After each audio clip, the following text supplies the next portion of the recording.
Welcome to Fit Strong Women Over 50, episode 49.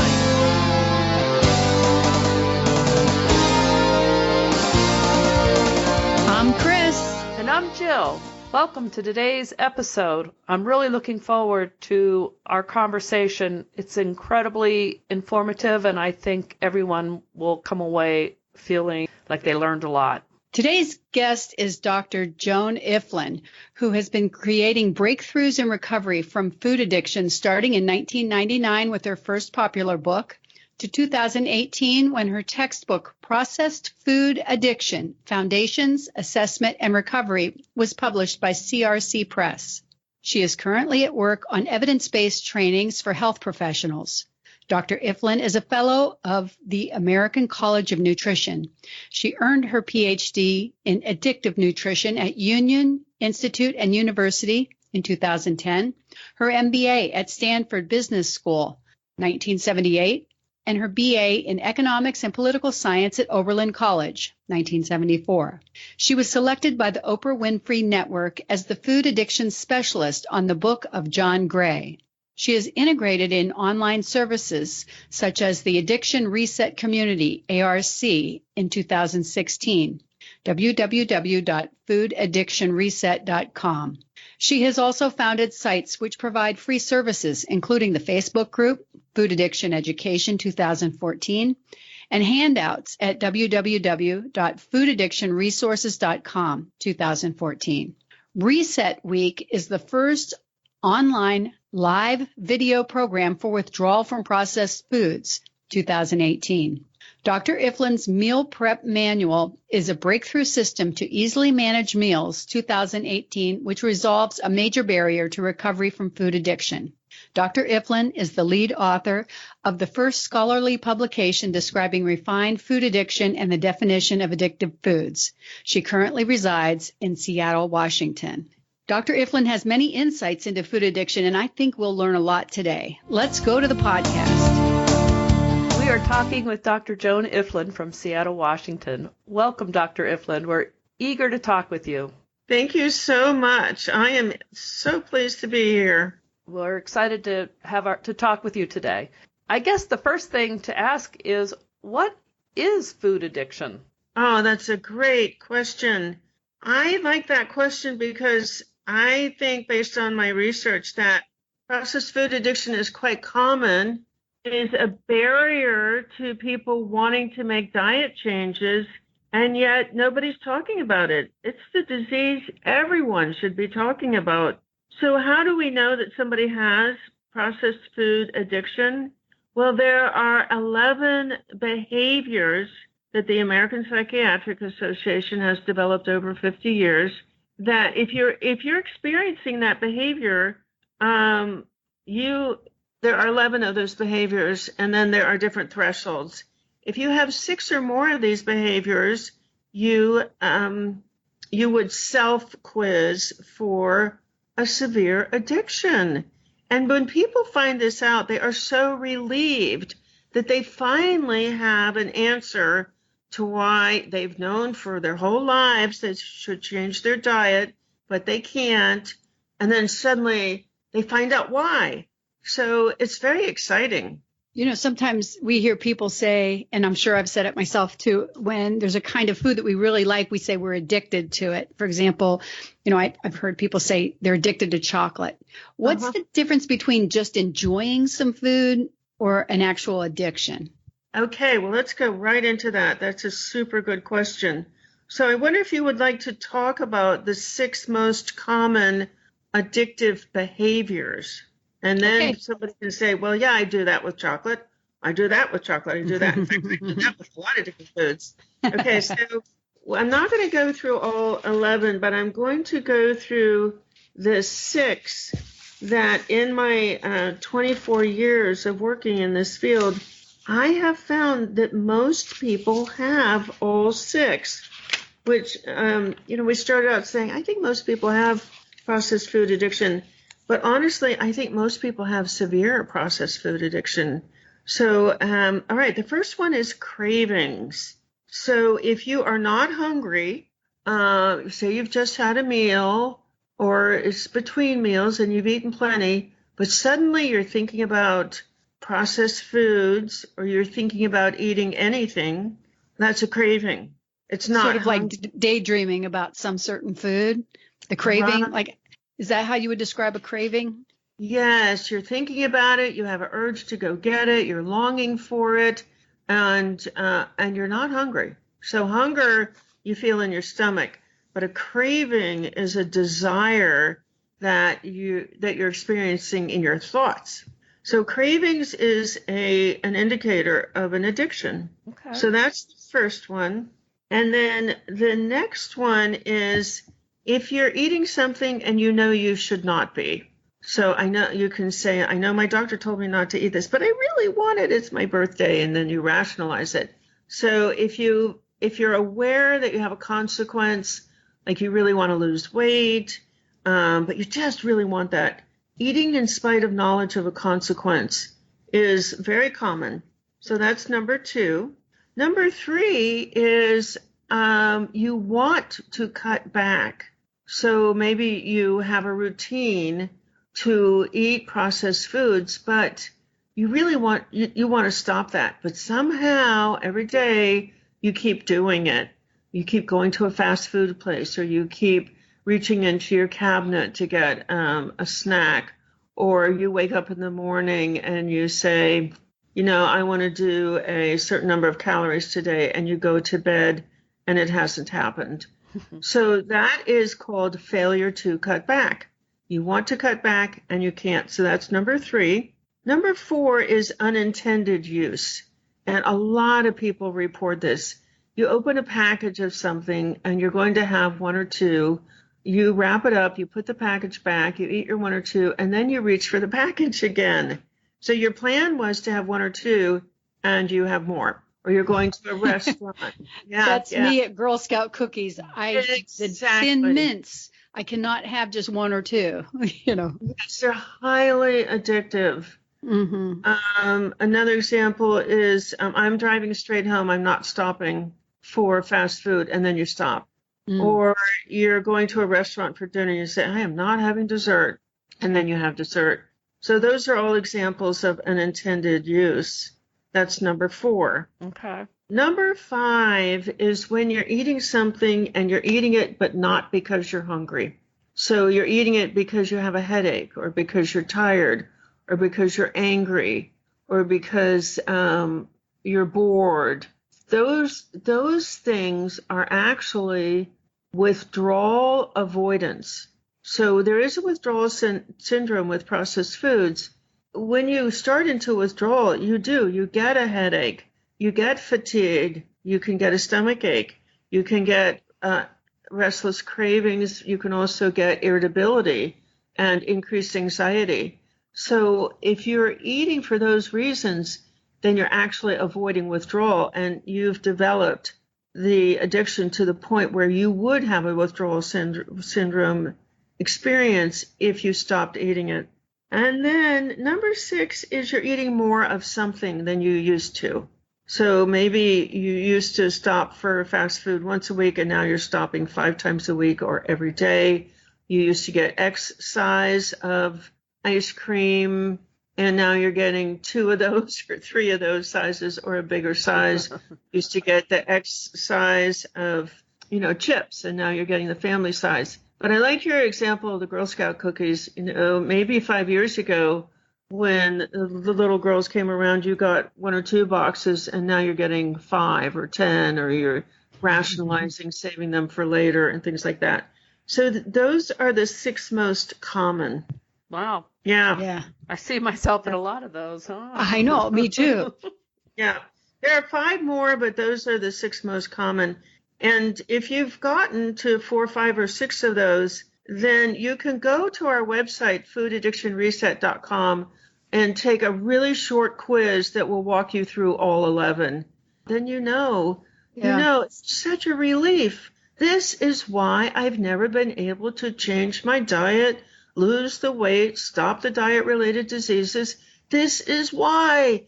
Yes. Wonderful. Now I know. Well, that kind of leads into our next question, where we were going to ask about what's the dangers of having food addiction. Okay, super question. These are not just kind of like mild drugs. So processed foods are experienced by the body as drugs. There's a very different reaction in the body between a drug and a food. If you have a food, your feeding pathways light up in the brain. If you're looking at a drug, the addiction pathways light up, an addictive drug. So we know exactly. The body does not think that sugar is a food. The body thinks that sugar is a pretty highly addictive drug. And we have a lot of evidence that sugar is more addictive than cocaine and does more alterations to the brain. So you're going to, some people experience a whole range of mental changes where you can't pay attention.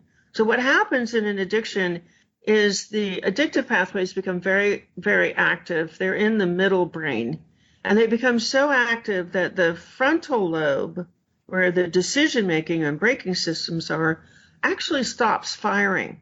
So there are very specific things that are happening or should be happening in the frontal lobe that stop happening repeatedly because people in the U.S., domestic U.S., eat a pound per person per day of sugars, including high fructose corn syrup, flours, mostly including gluten flours, high-fat dairy, which contains a naturally occurring casomorphine, and French fries.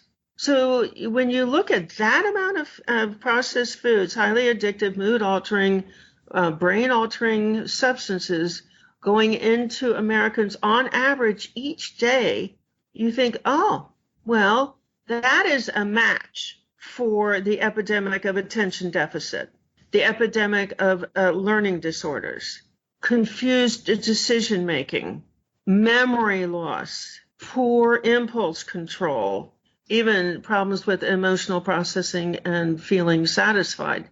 So that is one thing. If you have those, you can say, wow, I wonder if it's because I am eating even small quantities of processed foods. So that's one whole group of consequences.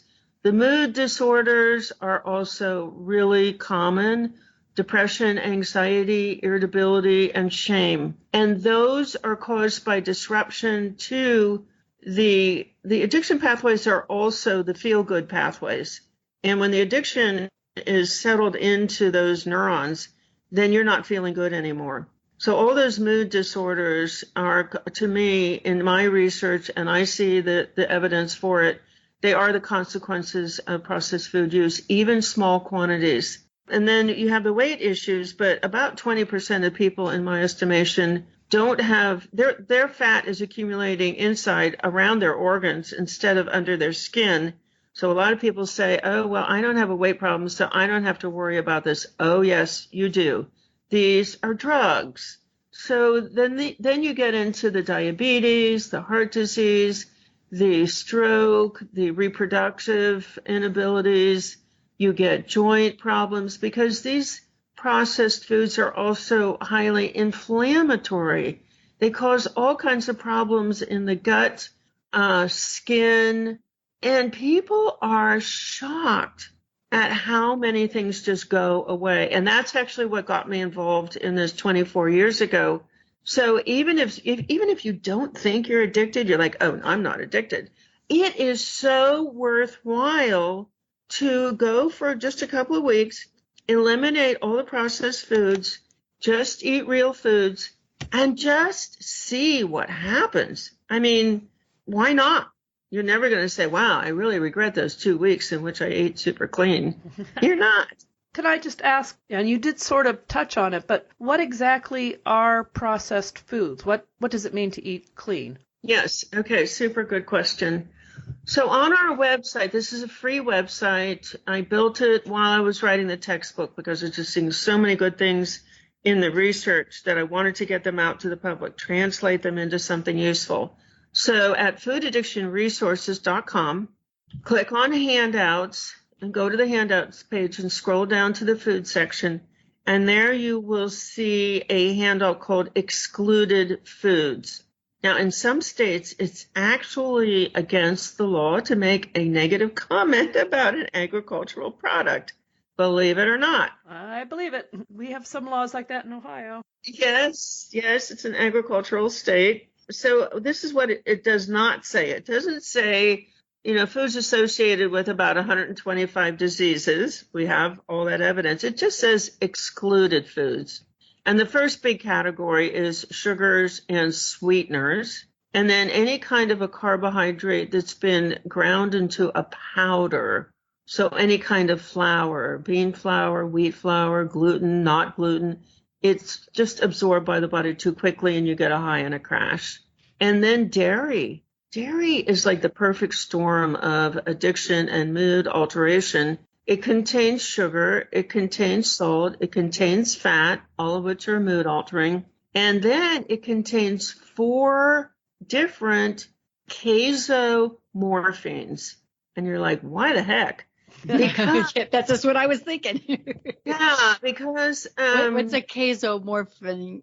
Okay, casomorphine is a morphine. It's just called casomorphine because it's in a cow. It comes from a cow. Okay. But it is specifically designed to put a 100-pound baby calf to sleep. So all breast milk, all mammal breast milk has morphine in it.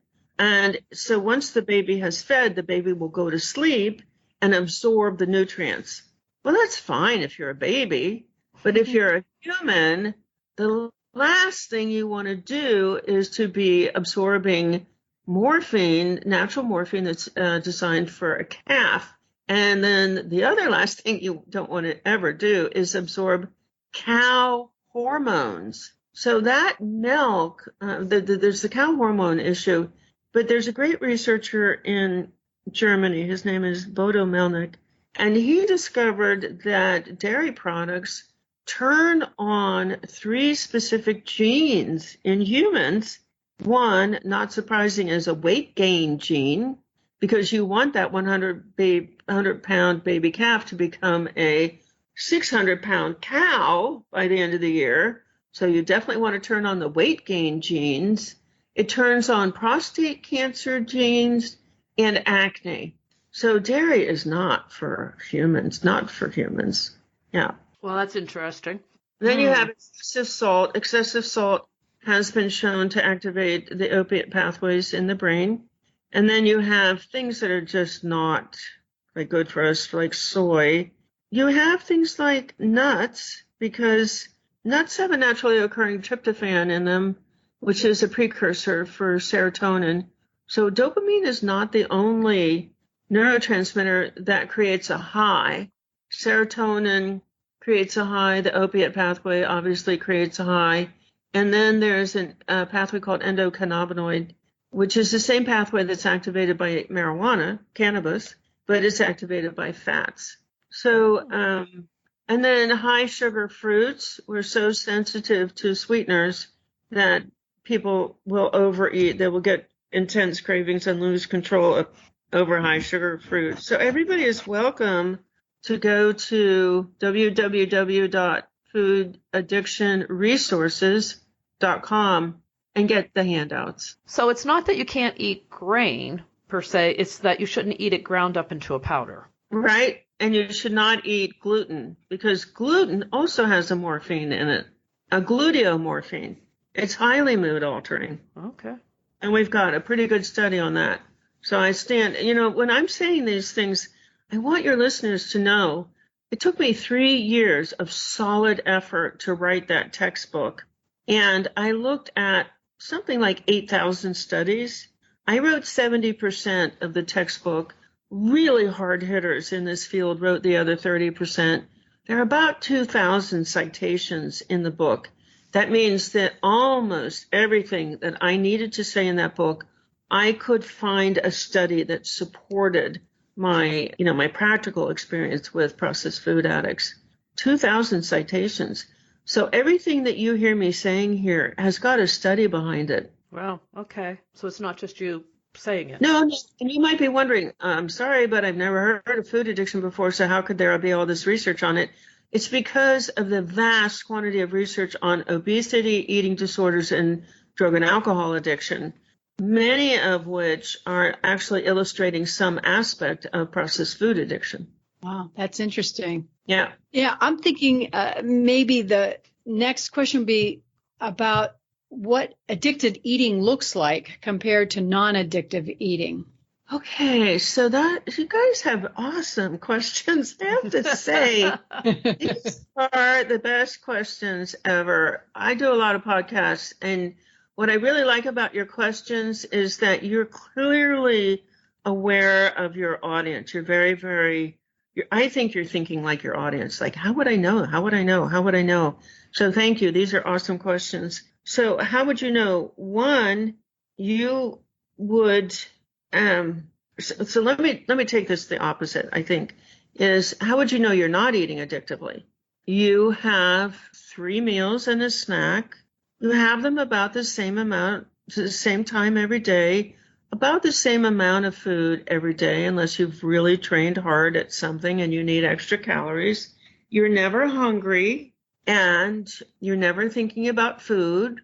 I have a system for making all your food in 2 hours on the weekend where you just fill up your oven, you fill up the top of your stove, you fill up your crock pot or whatever you have, put half of it in the freezer for later in the week, and you're not thinking about food. Now, that's as opposed to disorderly eating, where you don't eat at the same time every day, you have these crashes, you have headaches, you have mood swings, you're always thinking about food, you're going to the vending machine, you're stopping for fast food, you're eating in secret. That's another one. You don't want people to see you eating. You don't eat all day, and then you come home at night and binge. You hate yourself for it. And then sometimes it's just little things. Like people will say, well, I only have 1 cup of coffee every day. I don't think it's affecting me. It's affecting you, and you won't know how much that 1 cup of coffee is affecting you until coffee is like a three-week withdrawal. And until you get to the end of 3 weeks and suddenly you're not tired. People will rationalize these symptoms. These are drug reaction symptoms. They're like, well, I'm 50, so I should be tired. No. Or I'm 60. I'm 68, and I'm never tired. I mean, I have to make myself go to bed, and then I have to do a meditation to actually get myself to go to sleep. I'm like never tired, and I don't plan on being tired. So let's say, like you've cleaned up your diet and you're not stopping at the fast food place, and you're doing pretty well. You could still be dealing with food addiction if you're dealing with like you're putting cream in your coffee every day and that kind of thing, that you may still be dealing with some issues that you hadn't really recognized. I think you are spot on. It's in our culture because this is a hidden addiction. It was given to us by the tobacco industry. They started really transferring tobacco marketing technology to sugar to children in 1963 when R.J. Reynolds bought Hawaiian Punch. So they started developing the addiction business model. They transferred it from tobacco to sugar. They transferred it from adults to children starting in 1963. It's tragically effective. It's an addiction model that's also used by alcohol and vaping, and even the opiate manufacturers used it, and now marijuana is legal. So there is an addiction business model. It's a very specific business model. And so then Philip Morris started buying the sugary drink for children, the sugary cereals, and then boom, 1985, they went into it wholeheartedly. They bought Kraft, they bought Nabisco, and they bought General Foods, and bingo. Like tobacco controlled 10% of all American spending on food. And they ramped up the addictive properties. So you buy a loaf of bread in 1980, it would be fine. But by 1990, it was loaded with sugar, fat, salt, particularly high fructose corn syrup, which is very, very fattening. And so people developed the addiction without knowing it. They just got sick.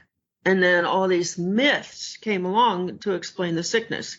oh, you have childhood issues, or you're lazy, or you don't care enough, or you hate yourself, or no, it was none of that. These substances were hyperactivating the craving pathways, and the craving pathways had enough activity, strong enough activity, that they just kind of reached over and started to control behavior.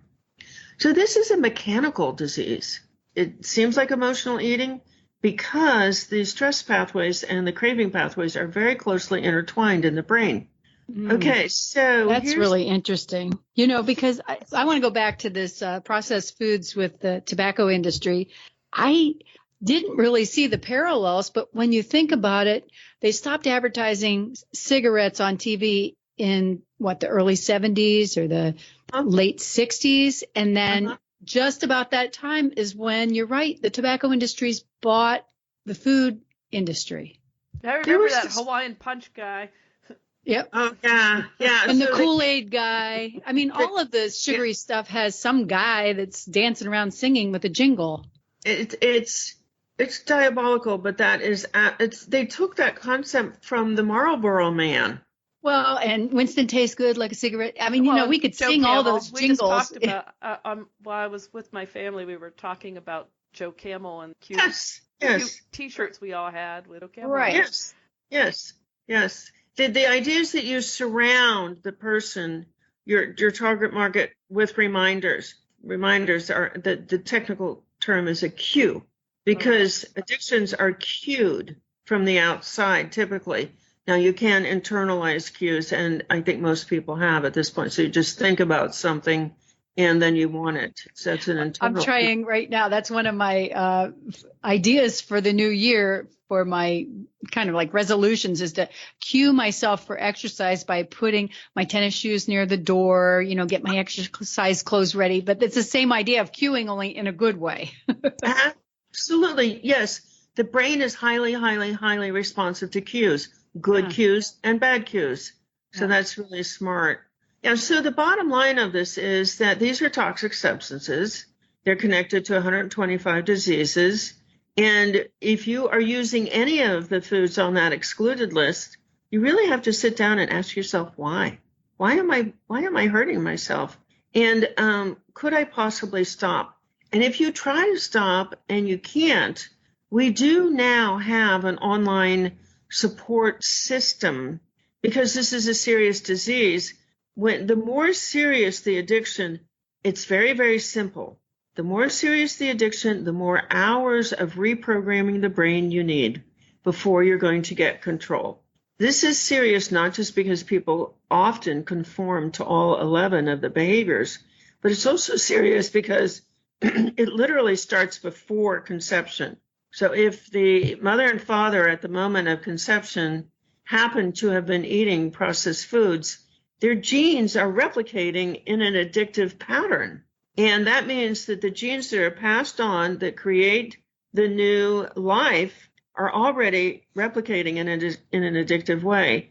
So then you have conception, and then you have birth. Maybe the mother's eating processed foods. We now know that processed foods, there is a processed food fetal syndrome, like an alcohol syndrome, where babies of women who've been eating a lot of processed foods during the pregnancy have birth defects. So please, if nobody in your group is probably thinking about getting pregnant, but their daughters might be. So then the sugar industry is so vicious. If you pick up the wrong baby formula, or if the mother is eating sugar while breastfeeding, that addiction just gets carried straight on, because the baby formula could be 50% sugar. Sugar is more addictive than, the evidence is that sugar is more addictive than cocaine, more mood altering than cocaine. And then if the baby is exposed to any television, well, you see an increase, after the tobacco companies come in, you see an increase in Saturday morning cartoon advertising for sugary, fatty, salty foods from about 164 ads per Saturday morning to 564 ads per Saturday morning in the space of less than 10 years. So it's just, when you really look at it that way, so it's like, okay, I get it. But here's the thing that's really most important to take out of that whole discussion, which is you are fighting an industry that has deliberately methodically, for profit, surrounded you with food cues, food stimulation, food reminders, food availability, and not clean food, processed foods. So that is where you start. Yes, you'd really like to start with getting rid of the foods, but go through a day and just check off the number of times you see somebody eating processed foods, you see an outlet for processed foods, you see an advertisement for processed foods, any of those, and you'll be amazed at how often through the day you are exposed to those. I read somewhere that food now is sold in in stores that are not stores. That the amount of, like, you can go into a fabric store and Correct. buy candy bars at cash register or Yes. the hardware store. The gas stations have like meals in them now. Yes, you know. but even just Yes. wandering in to buy a can of paint, you could buy candy bars at the same time. Yes, yes. This is quite deliberate. It's extremely deliberate. This is not just, they have more things for sale. No. These are neuroscientists at the processed food industry companies that just, they have their own MRI machines. They put people in those MRI machines. They formulate products based on it. The other thing that really happened in the 1980s was in 1980, high fructose corn syrup became available. And that meant that those corporations no longer had to depend on expensive sugar for sweetening their products, and they just sweetened them through the roof. Yeah, and then but we also have really good research now showing that people will gain weight on high fructose corn syrup like 3 times faster than on sugar. So when all the soda companies, when Coca-Cola and Pepsi and Dr. Pepper throughout the South changed the formulation from sugar to high fructose corn syrup, people started gaining weight like crazy. But there's an explanation for this, and it's not lack of willpower. Right. I think so often people think it is lack of willpower, but this is frightening, you know. I know. I have to tell you that in the decades that I've been doing this might sound the opposite, but I've really had to increase my faith life because I just have to believe that there's a plan. But when you look throughout all of history, in every era, powerful people were exploiting less powerful people. Every era has slaves or serfs or peasants. Most of the people are being exploited by a few people. This is, to me, the word addiction comes from the same root as dictator. And it's the process of coming under control of somebody else. So you just think addiction is the process of coming under the control of somebody or something else. It's a perfect word for what it is like. You know what I really want for all your listeners? I want them all to experience 1 month or 2 weeks, it really takes a month, of not having any processed foods in their system so that they can see how wonderful it is to be a human being. Well, that's the good news, right? Like how do people go about breaking the addiction? Okay.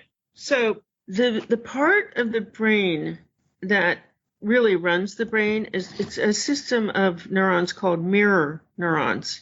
So over 24 years, I counted up one day, I've tried 14 different ways to help people get off of processed foods. You know, I wrote a book, I have handouts, I have all these things. I got the PhD, I wrote the textbook, I've written chapters for other books and published papers. There are only 2 things that have ever worked.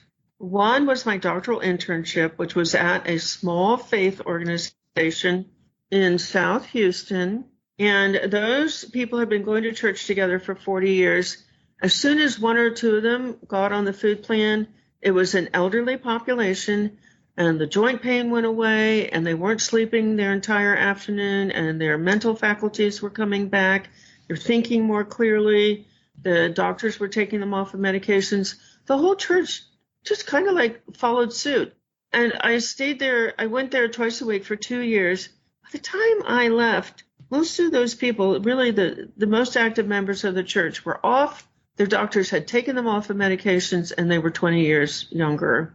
So that was successful. The other thing that was successful started 2 years ago so I had a daily phone call. I had a program in which I was offering a daily phone call. Because the more I wrote the textbook, the more I saw this isn't just an addiction. It's a really serious addiction. It's really severe. And so that means you need to offer a lot of time where people can come in and get those neurons to start behaving in a different way. It's all about neuron training. And so I said, well, I'm going to offer a conference call every day. So I did that for a couple of years, and people loved it, but they didn't necessarily change their behavior. Then I got introduced to Zoom, the video chat. And in the first week of January 2018, we had a whole week of Zoom, like morning to night, in which I was on. I was shocked because people came in on Monday morning of the week, and they said, Joan, I'm just not going to be able to start today. I'm too afraid. I've just been too close to processed foods my entire life. I cannot start today. And what I said was, don't worry. Just hang out with us. We've got lots of fun activities. Each hour there's something new, and just enjoy yourself. And then at the end of that very first day, they came back and they said, well, I did decide to start today, and I had a clean day, so I'm in my first day of withdrawal. I was shocked. Now I know what happened in both of those cases, the faith organization and the Zoom chat, which is that mirror neurons were engaged. Mirror neurons run the show. So if you just think about it, humans started evolving. Now, this is a scientific explanation. Humans started evolving 7 million years ago, and they had the primitive brain. And then about 3 million years ago, they developed the midbrain, which is where the addiction circuits are. And only about 140,000 years ago did we develop the frontal lobe. The frontal lobe cannot control anything in the brain. I'm sorry. It's just not big enough. Is that where the willpower is? Quote unquote. Yeah, that's where people think their willpower is. If you're alive today, and it's whether you believe the science or whether you believe the faith explanation, it's okay. This is the science explanation. So why are you still alive today? How did you survive? How did your lineage survive 7 million years? One big answer: mirror neurons. You had very, very strong mirror neurons. Your mirror neurons directed you all the time, every day, every minute of every day, to do what your tribe was doing. So somebody in your tribe was really good at finding food at this time of the year. Somebody else in the tribe was really good at finding food at the other time of the year. Another member of the tribe was really good at sensing when an earthquake was coming and get you out of the cave. Another was really good at finding caves. So if you were in a tribe and even if you had no language, which 7 million years ago we certainly didn't, you could look at somebody and do what they were doing and be safe. So the food industry just exploits this mercilessly through television, through the long lines at fast food places, just through getting processed foods into workplaces and getting them everywhere so that all the people around you are eating processed foods. Now, I'm going to say something honestly here, and I'm just going to be really transparent about how I feel about saying this, which is I think this comes across as self-serving, and I don't have any choice but to say it anyway. So I got this. And once I saw that week, that reset week where we had video chat all day long, and everybody in that group was eating clean by the end of the week. And I had people in there who had been on my conference calls for like 2 years, unable to change. They would all change by the end of the week. So I really started to delve into it, and I found the research on mirror neurons. I'm sorry to say this is not in my textbook, but I'm very glad to have this chance to talk about it. So it's so simple. We eat the way we see people around us eating. So that is why our online community, the Addiction Reset community, is effective with people who have never in their whole lives, and a lot of the people in the reset community are in their 50s and 60s, and they have control of their food for the first time, because we offer 4 hours a day of live programming. A real human being is there. 3 of them are video chats, and the 4th one is a conference call, which we record. So we have like a database of over 1,000 recorded phone calls, which will also stimulate those mirror neurons. So we've got good research on that listening to somebody that you know well will stimulate the mirror neurons to do what that person is doing. You know, I have to be honest about this. I think the food addiction reset community is people's best chance for really getting their food cleaned up. And ironically, we don't talk about food very much because what the food has done to people is it's isolated them, it's depressed them, it's given them really, their self-esteem is non-existent. They hate themselves because they haven't been able to control this vital thing. So we build up people's confidence. We build up their strengths, physical, mental, emotional, spiritual. We are building really strong, vibrant people who can withstand the culture. So when you really retrain those neurons by joining in these video chats as much as you can, we have no requirements. We don't stress anybody out because stress is a trigger, but we make them available so people can get to the maximum amount of exposure to this retraining environment, this non-craving environment. Whatever they can spare out of their day is really put to good use. So even very busy people have had success in the ARC, the Addiction Reset community, because of the way it's structured, because they don't have to drop things that they're already doing. They can just fit in this brain retraining into their spare moments, because we have podcasts available, recorded podcasts available all the time. Our Facebook group is available 24 hours a day. Yeah, so what should you do? Now, just say, I don't accept that I have an addiction and I'm not joining any group. No. So what else can you do? You can clear out your house. Clear out your house. Clear out your car. Don't drive past the fast food place. Drive 1 block off down the residential street. Send an email around to your colleagues. I would be so grateful if you wouldn't talk to me about food. If there are processed foods in the break room, put them in a cabinet, or ask if somebody's bringing in processed foods to please put them out of sight. So what you're doing is you're focusing on the cueing, and that's a great place to start. So if we did that, cleaned out our house and started to really try to reset our way of eating, what happens? I assume we go through, you mentioned withdrawal. Mm-hmm. How are we going to feel when we clean up our way of eating? Yeah, super, super great question. This is a crucial question because people don't know that there's a 4-day withdrawal of more intense cravings, headache, irritability, fatigue, lethargy, self-disparagement. It's just the brain is going through a lot of changes. The gut is going through a lot of changes. There's a big control system between the gut and the brain. So people just think, I've got to have this soda. I've got to have this candy or whatever. And they don't know that if they just hang on for 2 more days, the whole thing clears up. Do you think it's better to go cold turkey or to slowly go off? It's different by each person. So one person would just go into a cold, panic, sweat, paralysis if you said give all these foods up. But if you say, let's not even talk about food right now, let's talk about cueing. So let's talk about keeping these foods out of your car.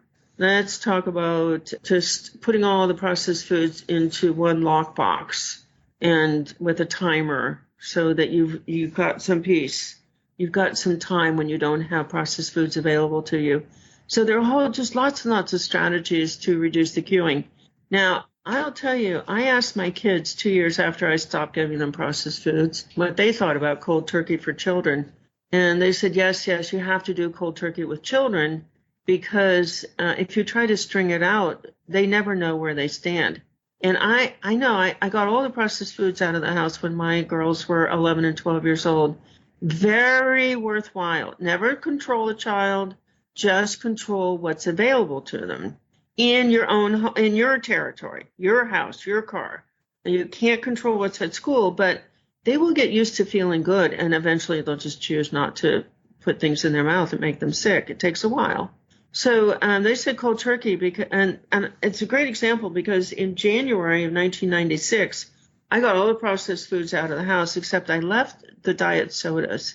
6 months later, I got it. The diet sodas were making my children irritable, making me irritable, making my spouse irritable.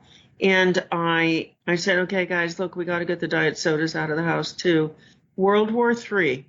In January, it's like, Mom, my mood changed so dramatically for the better that in January, they saw what a nicer person I'd become.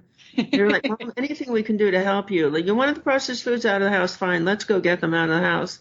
But come July, when I said, oh, guys, by the way, we're also going to have to get the diet sodas out, World War III, absolute total rebellion, sabotage, hiding, anger. Well, do you think there's something in those diet drinks that is like truly addictive that makes people, because I know it took me a long time to let go of Diet Coke. I mean, 3 o'clock, I was ready to get in the car and go drive and buy one if I had to. It was really weird. It's horrible. Yeah. It's horrible. It's horrible. It's a combination of artificial sweetener, which does create cravings, just like anything else. What a joke. And caffeine and salt, and then whatever else they want to put in. So there's nobody at the FDA really monitoring labels, nobody really doing analysis. I didn't see it. Another professional told me about an analysis that somebody had done of Coke. It was horrifying. Anything that's in a package, a can, a jar, has been inside a food manufacturer's plant, manufacturing plant. Okay. And you have no idea what's in it. So this is a really cool and easy and quick way to eat. You don't want to go in the grocery store because the grocery stores are like ground zero. That is where the most intense queuing is taking place. So you definitely want to order your groceries online. Once you've along with the excluded list at Food Addiction Resources, there's also a list of unprocessed foods.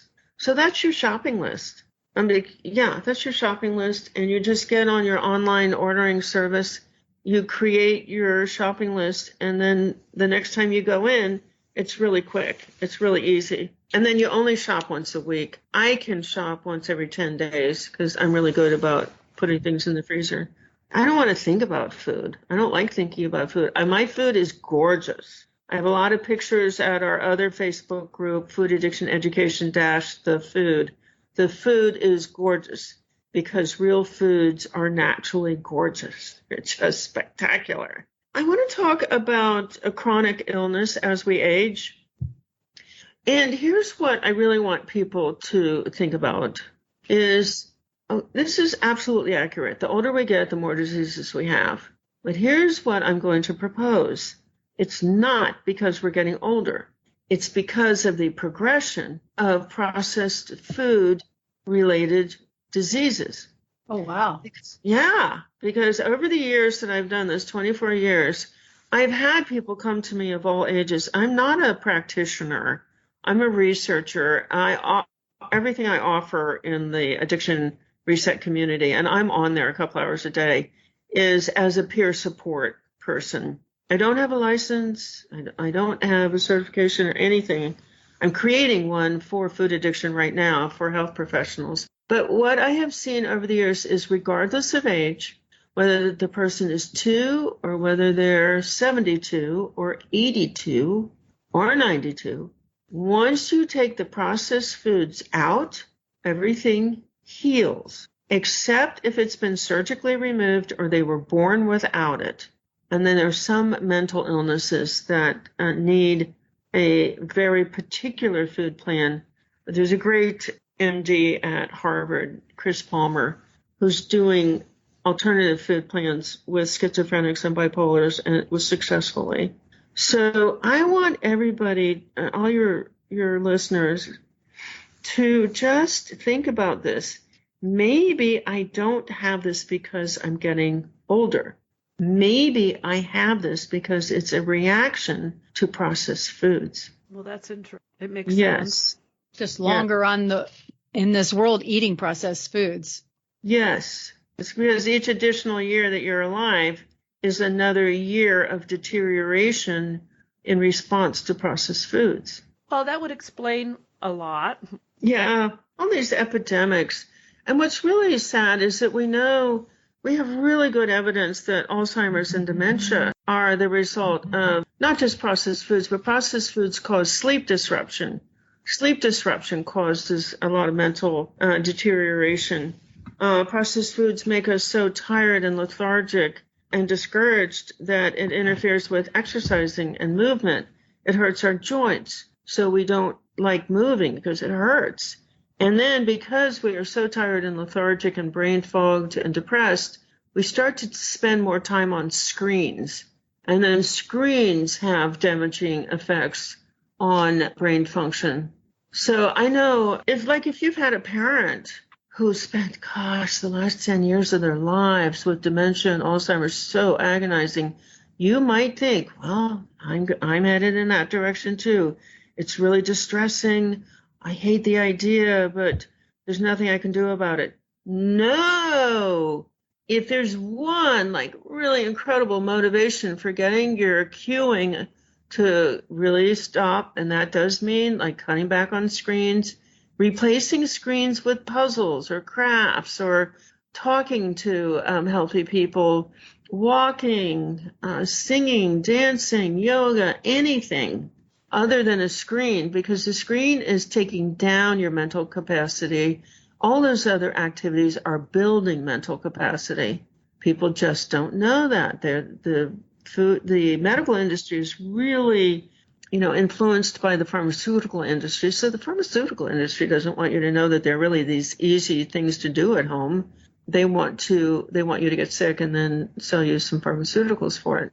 So I would hope that every listener who is afraid of developing dementia or Alzheimer's will get this, that no, it's not inevitable.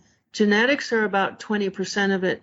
So genetics might create a propensity or a vulnerability, but it takes an environment, it takes behavior and substances to actually bring the disease to existence.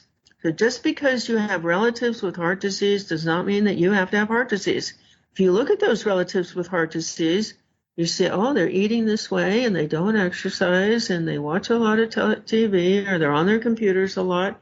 So if you don't do those things, you won't have heart disease. Well, that's definitely worth a month of giving up processed foods, isn't it? Yeah.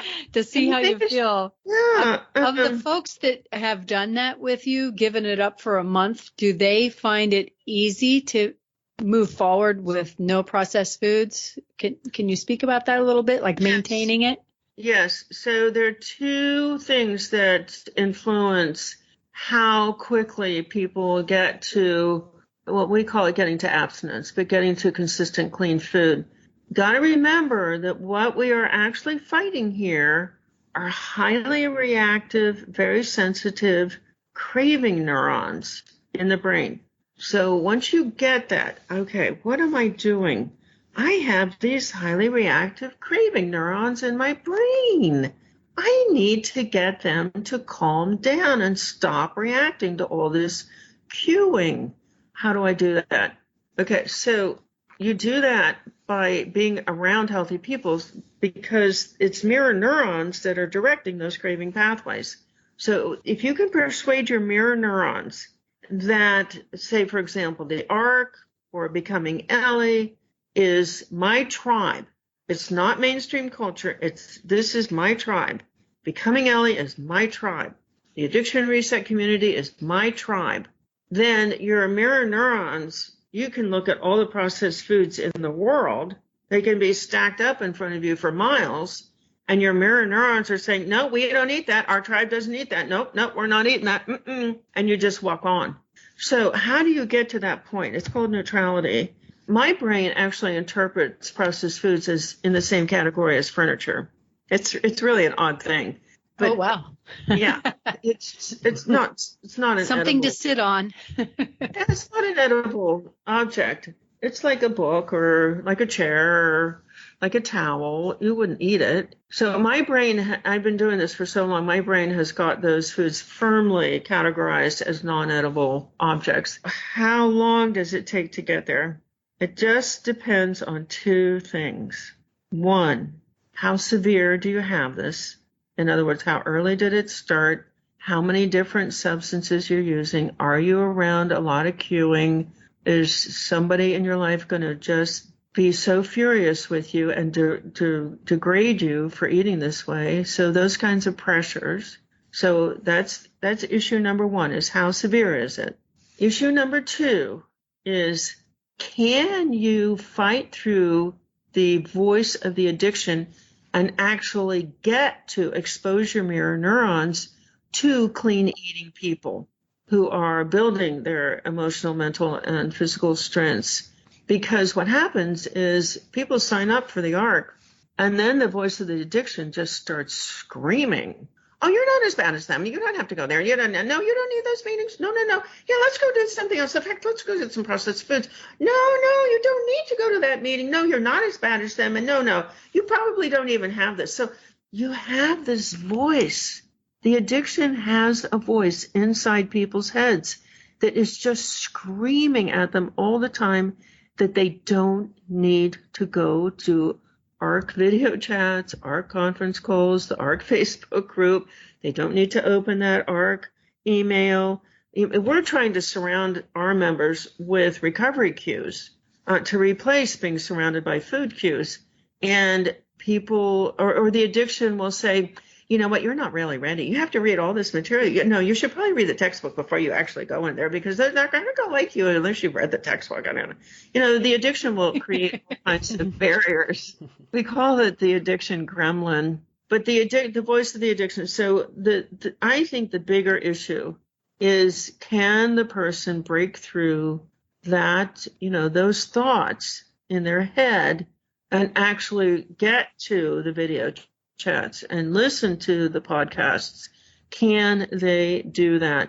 And actually, we're constantly evolving the ARC. We're constantly making it stronger. We're looking at why people are not making progress. And I'm just on the verge of making a series of videos, like 1-minute videos, because I know the attention span is limited. So 1-minute videos that explain why coming to the video chats is okay. You don't have to have done one thing to come to a video chat and be embraced. And why, even if you think you're going to be judged, why you can just listen to a podcast, a recording. It's not even live. So that's the barrier that we're seeing right now. But we're constantly innovating in there, really looking hard.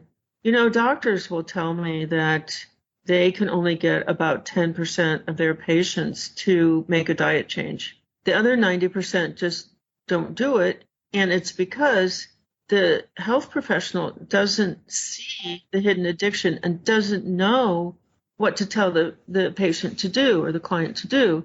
So that's why I'm really immersed in professional trainings at this point, so that doctors and any kind of a health professional can explain to a client or patient what is actually going on, and stop the blame. That just hurts my heart. Oh, well, you must be lazy. No, they have an addiction. Right. You just eat too much and you don't move enough. Yeah. No, there's like a really serious addiction going on. In a way, I'm grateful that we have the smoking experience, because we do see that these same corporations using the same business model were able to get 2/3 of American adults to smoke, with horrible consequences of heart disease and lung disease. And, you say to anybody, this is just like smoking. It really helps them believe. Like in the beginning, it's just hard to get someone to believe that this could possibly be the case. But we do have the textbook now. Go to Amazon and put in processed food addiction, put in my last name, Ifland, IFLAND, and you will see that there is a 240,000 word textbook published by the biggest textbook company in the world, CRC Press. So that debate is over. That debate is over. There's page after page after page after page of bibliography and very simple, methodical descriptions of the disease. And then in the back, there's a section on what to do about it. May I ask you one more question? Sure. So we just came through the holiday seasons, and on a personal note, I just came off a cruise ship. Yeah. How do people get through celebration, birthdays, and holidays, and vacation? So think of it this way. There's a constant competition between the craving pathways in the brain and the frontal lobe.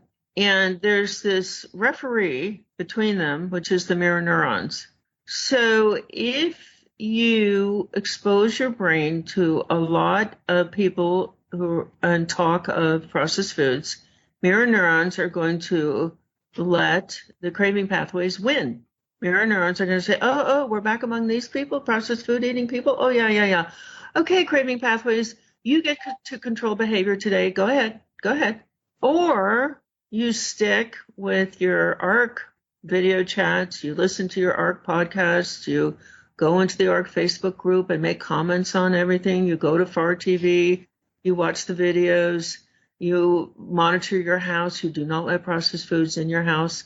If somebody wants to bring them in, you bring them in, they have to take them home. You email people beforehand if you're going somewhere saying, I'm working on a new food plan. I found that I'm allergic to a lot of foods, and I will bring a salad.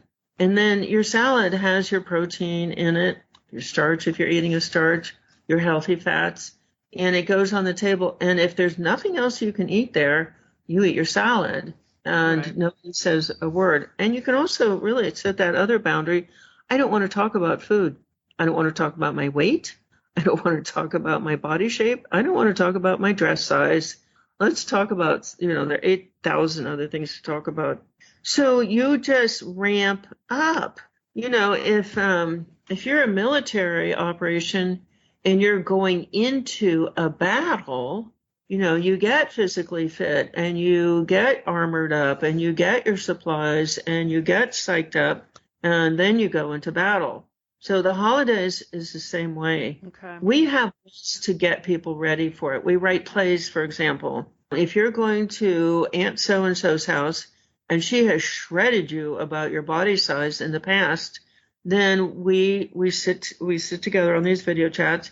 We write her an email. I mean, it's just like, I need to set a boundary. I'm not talking about my body this year. So you reduce the cueing, the stress cueing before you even get there. And then you ramp up your chats. So maybe normally you would make a chat and a conference call per day. You just go to your boss and you say, I have something really important that I need to do at this hour and this hour.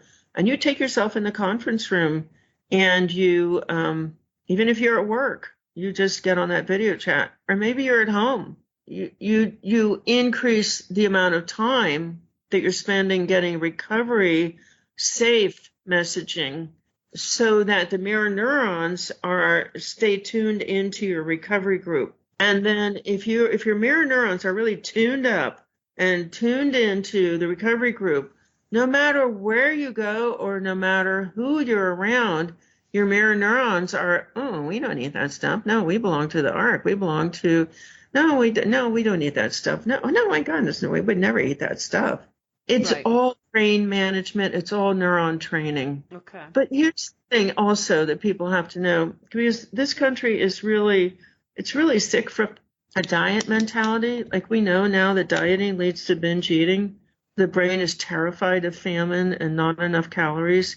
So gradually, every time you diet and you don't eat enough, you're giving the most primitive part of the brain more and more power. And that part of the brain, once it gets power, it's just like, eat it all, go get some more. It just has one message when it comes to food. The thing that I want people to know about dieting is that it's extremely dangerous. And no, you haven't developed binge eating because of your childhood issues. You've developed binge eating because that's a normal progressive reaction to dieting, not enough food. So fasting is also not for food addicts, unless you want to fast between meals, which I think is an excellent idea. And all dieting is about, okay, we're going to do this until the weight comes off and then we're going to go back. Right. So it's like, okay, so we're an alcoholic or we're smoking. So we're going to stop smoking until the emphysema clears up and then we'll go back. No. Not the way it works, yeah. No, don't do that. So you really want to make sure.